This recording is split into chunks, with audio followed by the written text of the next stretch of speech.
Yeah. I feel like in our household there's a lot of apologizing in this game because we just look and we're like, I'm so sorry. This is what I have to do.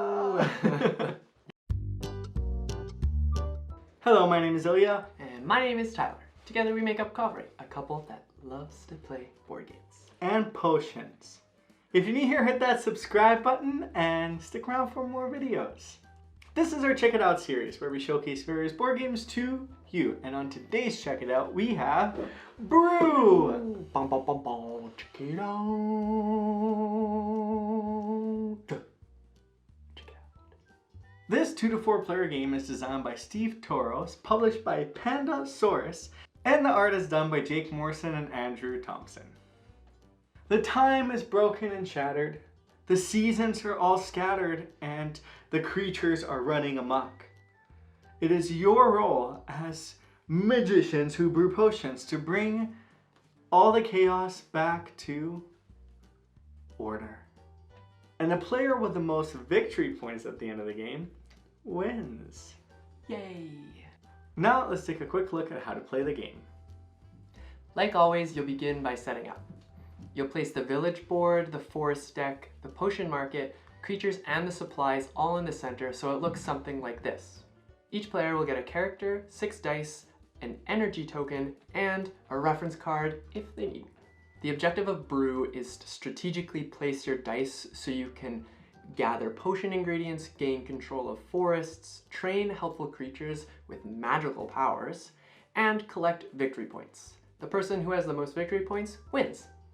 Now there are several ways to score victory points in this game. Through brewed potions, claimed forests, released creatures, VP tokens, and leftover ingredients. Brew is played over a series of 4 rounds. At the start of each round, all players will roll their dice and put them to the side where they will later start placing them one at a time. On your turn, you must place 1 die from your dice pool. You may also brew 1 potion from the market, and you may drink 1 potion from your hand. Now there are 2 places that you can place your dice, in the village or in the forest. If you place in the forest, you'll collect resources, train creatures, and battle it out to claim control over the forest. In the village, you can place your dice to get special actions that will help you along your way or hinder other players. Now sure, you have these forage dice, but you also have element dice as well, which help you do various actions in the village board, or if you place them in the forest area, they have their own special actions, which can be seen here. Now ingredients are useful for buying potions, which you can get 1 of each turn, and you can drink 1 each turn. And they give you bonus various actions, such as letting you reroll dice, move die, scorch spaces, or do various other actions. While training creatures allows you to pick 1 of the creatures on the side and add it to your trained board, which give you various actions. Now each creature is associated with a season, and each season has a certain theme with the actions. Fall creatures allow you to gain various resources, winter creatures help you gain victory points, spring creatures give you those energy berries, while summer creatures help you do some scorching. And that's right, I said scorching. Some potions and creatures allow you to scorch spaces so your opponents and yourself can go onto them in the future. So eventually you may just end up burning down the entire forest. No, save the animals. Now once everyone's done placing their die, the round is over. At that point you will take a look to see who has majority control in the forests, and they will claim those cards with the associated victory points. Now the seasons of the cards matter because you may release creatures that you've trained onto them later for more victory points. If there is a tie, or if there's more element dice than your own dice, nobody gets the forests. Now you'll flip the village board over, you'll deal a deck of new forest cards, and you'll play 3 more rounds. Now after the 4 rounds have been completed, you'll take a look at the brewed potions and the victory points associated with them, both in your hand and the ones that you've played, the claimed forests you've got over the course of the game, released creatures. If they have a forest to go to, they're worth 3. If they don't, they're only worth 1.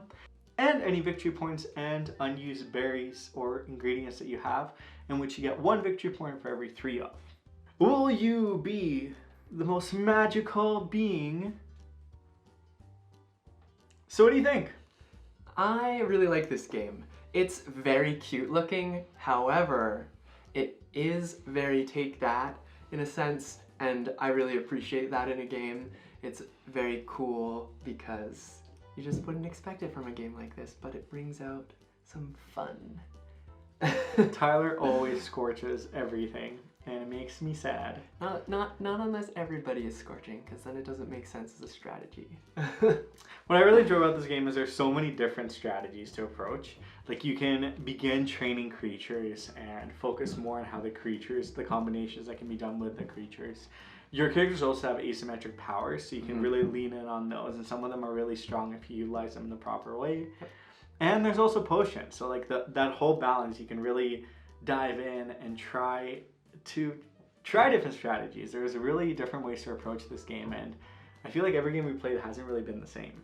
Yeah, it hands itself to its replayability because you have those characters, the different strategies. It's just very replayable. Yeah. And it flows really well too. There's that whole balance of like, in order to do well, you have to do a little bit of everything, which makes it really exciting. So, why should you check it out? Well, if you enjoy a little bit of asymmetric powers in the characters, a nice blend of mechanics with a bit of area control, dice rolling, card drafting, then this may be the game for you. And of course, if you want hints of Take That, then this game will surprise you. This is a very competitive game in my opinion, so if you enjoy a competitive setting, that tension at the table, this game is definitely for you. Yeah. So why shouldn't you check it out? Well, leaning into the Take That thing, I think if you aren't really a fan of that, then this game might not be for you. Area control and random chance do play a factor in this game as well. So if that just isn't your vibe, then I wouldn't recommend it. And if you're more of a collaborative and less of a competitive person, then yeah, this game may not be for you. Overall, what do we think? I really enjoy Brew. I'm not often too much into really competitive games where you're really trying to sabotage the other player. But I really enjoy this one because I think the theme of it makes it really fun. Like it's fun to scorch a little bit area of the forest so they don't get that forest card, and then try to last second remove an element dice so you can sneak your dice in there and try to claim that forest that's worth 9 victory points. It leads to some very exciting moments and definitely some laughs around the table. Yeah, oh yeah, or some hatred, but...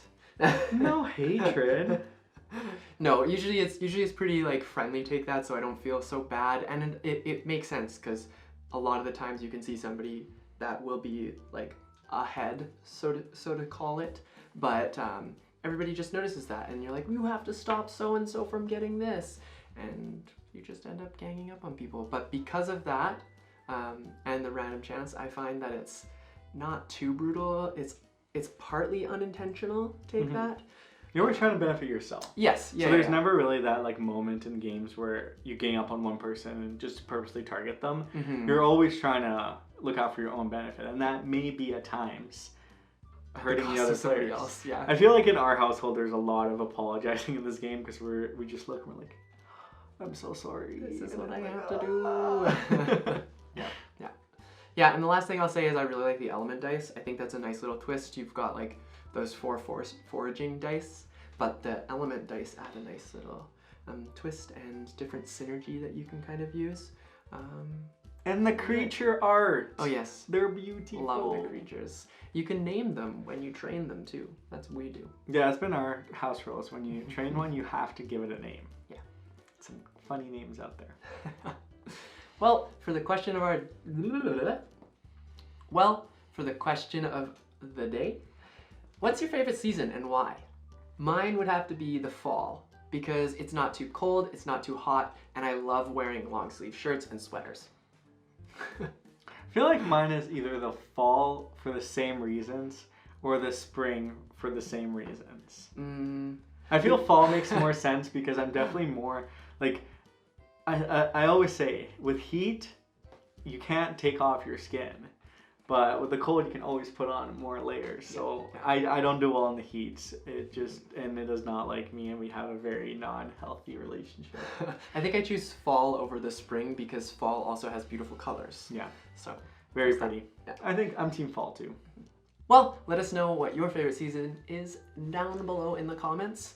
And as always, if you liked what you saw here, give us that thumbs up, hit that subscribe button, or the bell notification to get notified when we release new videos. And if you play Brew, let us know what your thoughts are. We'd love to hear your experiences, your stories, and how often you may have had to apologize in your gameplay. Until next time, this is us checking out. Bye.